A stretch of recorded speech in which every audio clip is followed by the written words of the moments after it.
Encontrei-me com Jesus num jardim. Nunca vi nada tão lindo assim. Minhas dores entreguei em suas mãos, e Jesus foi falando pra mim das feridas que eu recebi. Não saíam sangue nem dor. Foi por isso que o mal eu venci, porque delas só saía amor. Foi sempre o meu amor. Foi por você que eu me deixei ser tão chagado e ferido. Por isso sinta-se amado e querido, pois é o meu amor que cura a sua dor. Foi por você que na cruz meu sangue foi derramado. Por isso sinta-se querido e amado, pois é o meu amor que cura a sua dor, que cura a sua dor.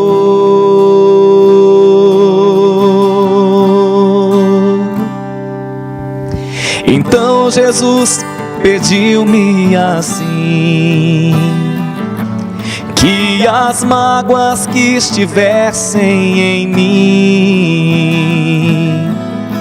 que delas não saísse mais dor, que de hoje em diante só saísse amor. Que seja sempre assim. Foi por você que eu me deixei ser tão chagado e ferido. Por isso sinta-se amado e querido, pois é o meu amor que cura a sua dor. Foi por você que na cruz meu sangue foi derramado. Por isso sinta-se querido e amado, pois é o meu amor que cura a sua dor, que cura a sua dor.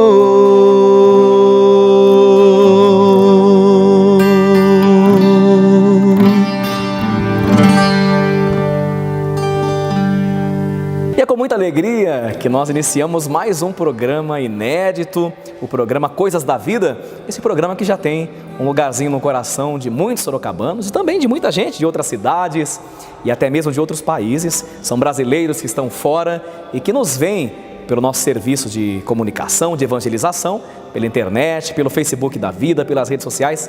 Uma alegria poder a gente ficar junto, fazendo acontecer coisas da vida já há um bom tempo aqui com o nosso programa no ar, marcado aí no seu coração. Hoje nós estamos aqui na paróquia São José Operário, na Vila Progresso, onde eu rezo missa todo sábado às 7h30 da noite e domingo às 8 horas da manhã. Está convidado a vir participar com a gente. E hoje temos também uma alegria maravilhosa de termos aqui o Vinícius Viana, que mais uma vez nos dá a graça de abrilhantar o nosso programa com seu talento musical. Ele que durante mais de um ano tocou com a gente, depois por causa da faculdade teve aí que seguir seu caminho, mas que agora, graças a Deus, volta com a gente aqui, não é? E gravou uma canção com a gente hoje muito bonita, que vocês puderam ouvir. Encontrei-me com Jesus num jardim, foi por você, de Anjos do Resgate, que tem muito a ver com o tema que nós vamos trabalhar um pouquinho hoje. Como esse programa chama-se Coisas da Vida, o padre sempre procura, o padre Wagner sempre procura trazer coisas, claro, que digam respeito à vida e que nos ajude na arte do bem viver, até porque bem viver é uma arte, não é? Estamos matriculados na escola chamada Vida, aprendendo uns com os outros e sobretudo aprendendo com o grande mestre, Jesus Cristo, nosso Senhor. E hoje o nosso tema é aquilo que realmente é essencial em nossa vida. Quando eu falo daquilo que é essencial, eu me lembro muito de Antoine de Saint-Exupéry, né? Cuja obra magna é o Le Petit Prince, o Pequeno Príncipe. Tivemos até uma exposição recentemente no Iguatemi, em Sorocaba, e é bonito o diálogo do Pequeno Príncipe em várias partes, mas sobretudo quando ele diz aquela frase assim: o essencial é invisível aos olhos, porque só se vê com o coração, né? Eu fico pensando que aquilo que realmente é fundamental na nossa vida, a gente não pode quantificar, a gente não pode matematizar com a razão, a gente não pode matematizar e nem enxergar com os olhos, porque realmente é invisível. Um salário é uma coisa visível, um carro é uma coisa visível, mas repare que tudo aquilo que é visível, mais cedo ou mais tarde, nós vamos ter de nos despedir. Mais cedo ou mais tarde, nós vamos ter que dizer adeus. Agora, por exemplo, o amor que uma mãe sente pelo filho é invisível, não pode ser quantificado, e isso é essencial. Um abraço, ainda que você enxergue, você não consegue ver o efeito que um abraço faz numa pessoa, porque o efeito de um abraço também é invisível. Eu gosto de um pensamento muito bonito, diz assim: por que será que as pessoas quando beijam e quando rezam fecham os olhos? Já reparou? Quando se beija, não é? E quando se reza, nós temos o costume de fechar os olhos, porque no fundo, o nosso instinto já nos diz que quando nós fechamos os olhos ao beijar alguém que amamos e ao rezar para o nosso Deus, abrem-se os olhos da alma. Quantas e quantas vezes, para que os olhos da alma se abram, nós precisamos fechar os olhos carnais, que tantas vezes nos mantêm distraídos com aquilo que não é essencial em nossa vida. Então, repito, o essencial é invisível aos olhos, porque só se enxerga com o coração. E hoje, meditando sobre aquilo que é essencial, vocês devem ter percebido que o padre abriu hoje aqui com o meu púlpito de onde eu prego, geralmente para o povo aqui na igreja, não é? Para me ajudar um pouquinho. Eu gostaria de lhes propor uma pequenina dinâmica do Evangelho que pode nos ajudar a pensar um pouquinho sobre a nossa existência, sobre a nossa vida. Quando nós nascemos, já dizia John Locke, não é? Um filósofo, dizia que nós somos como uma tábula rasa. Isto é, na cabeça de John Locke, na sua filosofia lockeana, ele diz que nós somos um quadro branco que é preenchido pelos nossos pais, pela nossa mãe, pelo nosso professor, por aquela pessoa que você admira. Bem, se você olhar bem da perspectiva da psicanálise, você vai perceber que quem você é hoje é um mosaico. O que é um mosaico, né? Um mosaico é aquele quadro artístico feito de várias pedrinhas pequeninas que unidas, elas são diferentes, mas unidas de cores diferentes e às vezes até de tamanhos diferentes, formam uma única imagem. Se você olhar um mosaico de longe, eu tive a graça de olhar alguns anjos na Basílica de São Pedro, no Vaticano, você olha de baixo, parece um desenho inteiro. Quando você sobe, você enxerga as várias pedras que compõem aquela figura.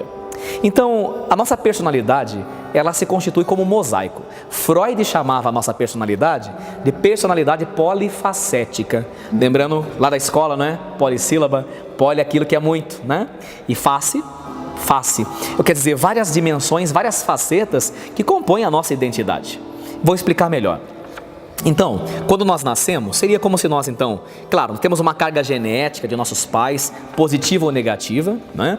Hoje a ciência estuda até coisas ruins, por exemplo. Alguns têm tendência ao alcoolismo, né? Alguns têm tendência ao ópio, ao narcótico, já na linha hereditária, por uma carga genética. Alguns têm uma predisposição musical, coisas boas e coisas ruins. Então, John Locke está certo até certo ponto, né? Somos uma tábula rasa ou um quadro branco até certo ponto, mas nascemos sim já com uma certa carga, sem dúvida alguma. E depois, nossos pais vão introjetando em nós valores. E aquele professor que você admirou muito, você começou consciente ou inconscientemente, você começou a copiá-lo. E não porque você não tem identidade, mas porque a nossa identidade é construída, primeiro, do ponto de vista da admiração ou do fascínio que as pessoas exercem sobre nós. Assim, por exemplo, se você decidiu fazer uma faculdade de medicina, teve aquele médico que mexeu com você. De repente, alguém me assiste aqui, você decidiu ser padre, teve aquele padre que na sua infância mexeu com você, como eu tive. Isso é uma coisa fantástica. Nós começamos aquilo que os psicólogos chamam de processo de mimetização. O que é a mimetização? Mimetizar é copiar, imitar, não é? Imitando, mas aí nós não ficamos parados naquilo, que daí é uma patologia, né? Quando alguém quer ser outra pessoa. Eu gosto de um pensamento, eu vi até esses dias no Instagram, que dizia assim: seja você mesmo, afinal de contas, todos os outros já existem, né? Então, por favor, faça o favor de ser você mesmo. Mas, chega um momento que a gente percebe assim: eu tenho muita coisa do meu pai, da minha mãe, daquele professor. Você que é apresentador, por exemplo, você pegou alguma coisa de algum apresentador que você introjetou em você, mas você fez algo diferente com aquilo. Então, o mosaico, embora ele tenha peças, não é que o compõem diferentes, que não são ele necessariamente, ele forma uma imagem totalmente diferente. Isso quer dizer, nós nos tornamos uma pessoa totalmente diferente, mas geralmente, claro, uma pessoa nova, imitando, mimetizando, incorporando, introjetando coisas boas que a gente viu em alguém. E às vezes, infelizmente, coisas ruins, que às vezes tem um gênio complicado que a gente herdou do nosso pai e não soube filtrar, não soube melhorar, né? Então isso, a título de introdução, nos ajuda a entender um pouquinho a nossa psique humana, tanto masculina quanto feminina. Então, somos uma folha em branco. William Shakespeare falava assim, que grande literato da língua inglesa, ele dizia assim: com o tempo você percebe que há mais de seus pais em você do que você poderia supor, né? Às vezes é interessante que eu encontro pais que perguntam assim para mim: mas padre, por que meu filho, que gostava tanto de mim, agora evita andar comigo? Ele me xinga, ele range os dentes para mim, padre, e a pessoa chora: meu filho não me ama mais. Calma, para o andor, para um pouquinho, relax. É o seguinte, nós passamos em nossa vida pelo menos por 3 fases. Eu apelidei elas academicamente de tese, antítese e síntese. Vou explicar. Então, por exemplo, de 0 até mais ou menos 8, 10 anos de idade estourando, nossos filhos copiam a gente em tudo. Então é comum nessa faixa etária, você que é mulher, por exemplo, encontrar sua filha pendurada num salto alto, se equilibrando, toda borrada de maquiagem, com seus vestidos, porque ela está copiando você. Tudo aquilo que você faz, ela copia porque você é para ela uma heroína, não é? Agora, você que é homem, por exemplo, você pode perceber, se você é policial, seu filho está lá, com revólver, né, salvando as pessoas dos bandidos. Então, essa fase é a tese. Tese é o quê? A afirmação. O seu filho se identifica com você. Agora, isso é a primeira infância, não é? Hoje eles classificam como primeira infância. Agora, depois, 11, 12, que é a pré-adolescência, eles começam a perceber coisas em você que no fundo eles não concordam totalmente. Mas não porque não te amam. Não, eles querem fazer diferente. Então começa a antitese ou antítese, que é a fase da negação. Esse movimento é um movimento inconsciente. Eles, com as atitudes deles, mais inconscientes do que consciente, a todo tempo estão dizendo: eu não sou você. Você gosta de preto, pai? Eu gosto de branco. Você gosta de valsa, mãe? Eu gosto de rock. Não é? E é a fase que os pais entram em parafuso, eles não querem mais andar com você. Se você for buscar ele na escola, mãe, para um quarteirão antes, não é? E aí você vai achando que você está sendo desprezada, que o amor acabou. Não, é a fase da negação, que também é importante para a construção da identidade. Após essa fase da negação, que às vezes vai até 21, 22 e alguns mais tardios, até 25, que eles ficam em pé de guerra com o pai e com a mãe, aí eles sentam-se na calçada da vida. E aqui vou mostrar uma coisa interessante para você que está vendo o nosso programa Coisas da Vida hoje. Até mais ou menos 24, 25 anos de idade, todo moleque, toda menina tem uma mochila nas costas. Essa mochila, o que eles fazem com ela? Nessa mochila, eles vão colocando dentro dela os subsídios que eles acham importantes para viver. Então, por exemplo, nossa, minha mãe, ela rezava toda a tarde. Eu vou colocar isso aqui dentro da minha mochila. O meu pai, quando ele ficava bravo, nossa, descia o barraco, quebrava o barraco, armava um barraco. Então, vou pôr aqui dentro que eu vou ser assim também, resolvo as coisas no grito, né? Eu percebi que a minha mãe, ela gostava muito de matemática, isso mexeu comigo. Eu vou querer economia, põe dentro da mochila. Você vai colocando dentro da mochila do seu filho, sem você perceber, N coisas. Só que chega um dia, geralmente a partir dos 18, que eles se sentam na guia, na calçada, abrem a mochila e começam a tirar as coisas de dentro. Fala assim: bem, meu pai fazia a barraca quando ficava bravo, não quero isso pra mim não, joga fora. Minha mãe gostava muito de matemática e eu me tornei doutor em matemática, isso eu vou guardar pra mim. Minha mãe tinha uma religião tal, não concordo não, jogar. Infelizmente ou felizmente, nossos filhos, mais cedo ou mais tarde, vão se sentar na calçada da vida e vão começar a esvaziar as mochilas e manter algumas coisas, você entende? Isso é um processo vital, todo mundo vai passar por isso, né? Mas não é porque eles estão bravos conosco, eles precisam fazer esse processo de diferenciação. E é interessante que quando chega aos 25 anos de idade, estão todo mundo calmo, acabou o nervosismo, o filho vai visitar a mãe, geralmente já está se casando nessa idade, com 25, 26, é a fase do casamento, ou vai ser padre, né? Enfim, se firma na vida, e aí você percebe que as brigas acabaram, as discussões são mais escassas. Por quê? Houve o processo da afirmação, o processo da negação e o processo da reafirmação. Alguns passam por mais tempestades, outros menos. Então, a folha em branco já não é tão branco em si, assim, e se você perceber, vai ter mais espaços preenchidos de tinta do que espaços em branco. E aí chega um momento na vida, que desculpe a sinceridade, mas se você não tem uma espiritualidade, o que acontece com você? Você se forma na faculdade, e aí você faz o seguinte, fala assim, eu estou me sentindo vazio, não sei explicar para você, eu não sei, dentro de mim, alguma coisa falta. E aí o que você vai fazer? Aí você vai começar a fazer algumas viagens. Acho que está faltando para mim um cruzeiro marítimo, entendeu? Eu vou relaxar a tensão, vou fazer um cruzeiro, não quero nem saber, e vou sozinho, talvez leve algum companheiro, mas sei lá, estou pensando em ir sozinho. E você começa a fazer viagens, uns veleiros da vida, e viaja, e até distrai, porque, como dizia o Papa Bento XVI, emérito, os homens sabem fazer festa, mas só Deus sabe dar alegria, né? Então você faz muita festa e no cruzeiro você come bastante, né? Segundo pesquisas recentes, que a fase do ano em que você mais engorda é a fase do cruzeiro, né? Que você entra comendo, sai comendo e adeus exercício, né? Come isso o dia inteiro e de preferência, faça como eu, pegue um all inclusive, melhor coisa que tem, bebida inclusa, tudo incluso, é uma beleza. Pois é, aí você faz e você se sente legal. Só que chega um momento que você fez viagem, o mar enjoa, falta um feeling, falta alguma coisa, e você percebe que por dentro de você não está vazio. Você fala, sabe o que acontece? Faz tempo que eu estou enrolando minha namorada, a gente tem que casar, eu estou me sentindo sozinhão, a gente tem que casar e comprar uma casa, e tem que ser a casa que a gente quer. E aí você consegue conquistar, na minha casa, minha dívida do governo, alguma coisa assim, né? Você consegue conquistar a sua tão sonhada casa. E você tem a sua casinha. E está com sua esposa. E é uma delícia os primeiros 4, 5 anos, né? Que às vezes as pessoas chegam para mim, sobretudo as mulheres, dizem assim, padre, pelo amor de Deus. Eu falo, o que foi? Meu casamento está acabando. Como assim? Padre, o sentimento acabou. Eu falo, parabéns, filha. Como assim, padre? Se o sentimento acabou, está na hora de começar a amar. Porque o amor não é um sentimento. Amor é decisão. Se você começar a ser movido por seu sentimento, você vai ser igual biruta de aeroporto. Não vai parar com ninguém, minha filha. Não vai ter calafrio, mão suando todo dia, ele saindo depois de 5, 6 anos de casado, saindo do banheiro com a escova de dente, e você, ai, meu coração acelerou. Pelo amor de Deus, né? O que existe é decisão. Eu decidi que vou ficar com você.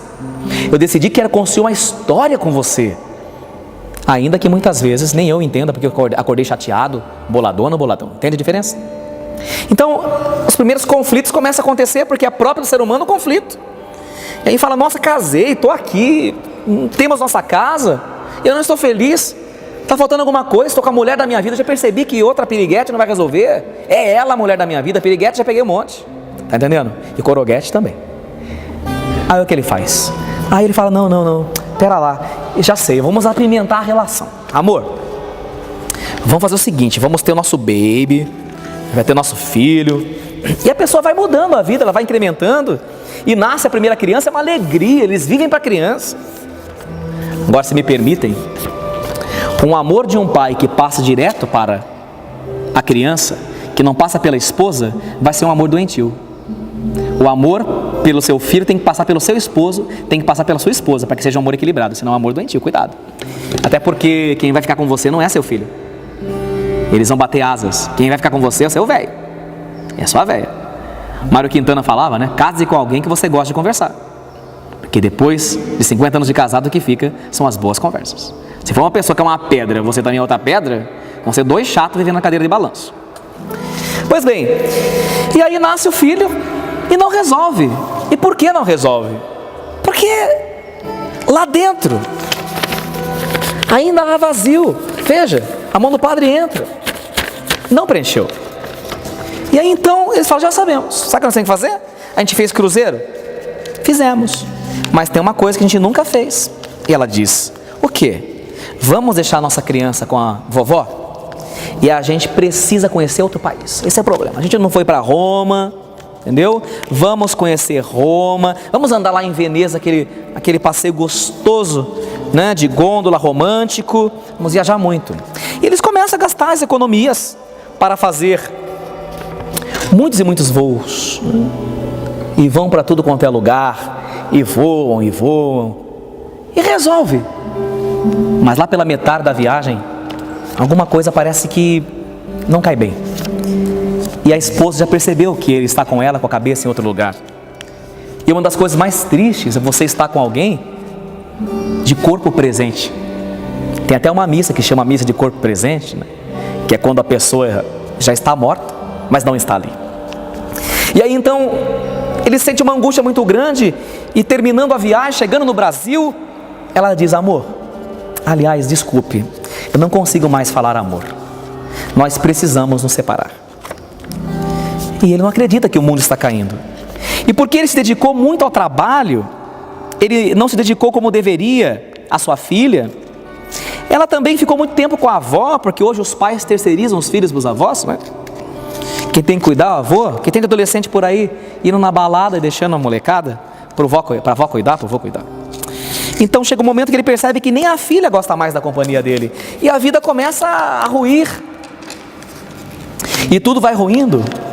E ele chega um momento em que ele percebe que não vai ter mais o que fazer. E a separação já é inevitável. Por mais que ele tentasse evitar, já não há muito mais o que fazer. E aí, lamentavelmente, infelizmente, há a ruptura da esposa que já se foi, mas também da filha que já não reconhece ele como pai. E aí, lamentavelmente, o que acontece com aquele homem? Ele chega no momento em que ele não tem outra coisa na mão. E esse é o momento que o inimigo de Deus chega e diz assim: se mate, porque você não tem mais o que fazer. Você é um fracassado. A faculdade que você fez serviu de quê? O casamento que você tanto sonhou, olha onde foi parar, acabou, não tem mais. The end, game over, se mata. E nesse momento ele tem apenas duas saídas. Ou ele, com a faca em punho, com a faca na mão, desiste da vida. Ou ele simplesmente diz: eu vivi toda a minha vida sem prestar atenção naquilo que é essencial. Sabe por quê? Eu busquei a tudo, eu busquei as criaturas, só não prestei atenção no Criador. E nesse momento que ele começa a cair em si, de repente, uma coisa interessante acontece. É como se uma seta apontasse para o sentido da vida, que está sempre no alto, nunca para baixo.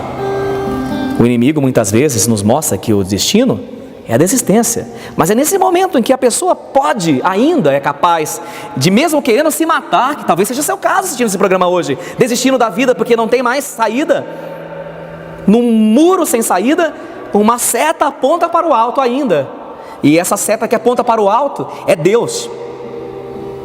Que interessante, Cristo morre olhando para o alto, não para baixo, mostrando que a saída nunca é embaixo. A saída é em cima, é no alto, é no céu. Se você chegou ao fundo do túnel, ao fundo do poço, parabéns, com todo respeito. Por quê? Está na hora de subir. A seta aponta para cima. E se nesse momento em que a seta aponta para cima, esse homem aparentemente arruinado, cuja falência foi decretada, se ele disser: agora eu entendi, é de ti que eu preciso, eu procurei as criaturas, eu preciso do Criador, salva-me, Senhor. Nesse momento, a faca, que por um instante de lucidez virou uma seta, se transforma em uma cruz. Porque só Cristo é a saída. A saída está na fé, na religião, naquilo que realmente é essencial.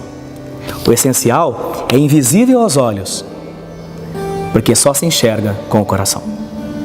Muito obrigado pela sua participação no nosso programa. Eu desejo que vocês sejam muito abençoados e que muitas e muitas vezes possamos nos encontrar nesse espaço privilegiado de encontro com Deus, fazendo sempre acontecer coisas da vida. Até o próximo programa, com a cruz no coração, no peito e na alma, se Deus quiser.